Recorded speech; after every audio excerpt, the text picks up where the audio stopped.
about revenue reform. And one of the issues that the League of Cities has pressed as a priority is revenue reform. And as you know, within the state, a lot of the revenue that we bring in is either through income tax, which helps fund state services, or property tax, which helps fund local services. And so over 20 years ago, Measure 5 and 50 were passed, drew some artificial lines in the sand, and those have not changed in 20 plus years. And so as the League of Cities looks at trying to address revenues for our cities, we are looking for some help in supporting some changes to that system.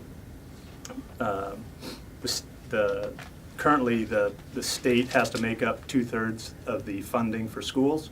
Used to be reverse of that. Used to be made up by property taxes. Today, that figure from property tax is 1/3. And so the Measure 5 and 50 is what created our current school funding problem.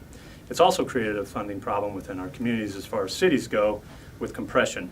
In my city specifically, we lose $300,000 a year to compression. That's potentially 3 police officers, park and recs programs, and other city services that we can't provide. And so we're looking for some support in trying to find a fix to our revenue problem. We can't do it by ourselves. We need the legislators to help us with that. And so we're here today to advocate for support for property tax or revenue reform that helps out cities. The 2 principal key reforms that we're asking for is we're asking properties that are similar in value to be evaluated and assessed equally.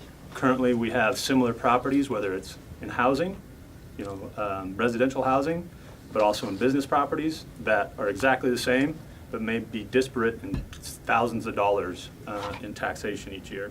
We're asking for the return of equity in the system, and we'd also like to be able to adjust, have local control of how we affect property taxes, returning the control back to our communities. If we're not necessarily saying we need a change, because what Hermiston needs, we're not necessarily saying we need more revenue, but what Hermiston needs is different from Central Point or Eugene or Cottage Grove. I mean, we all have different needs, and we would love to see that local control returned to us. And so some communities aren't compressed. They don't need additional revenue. Other communities like mine, we're looking to provide the current service levels that we're providing now, but also the opportunity to expand on those current service levels without having to make reductions every year. So we're in support of helping legislators try and find some fixes to revenue reform, including property taxes. Thank you.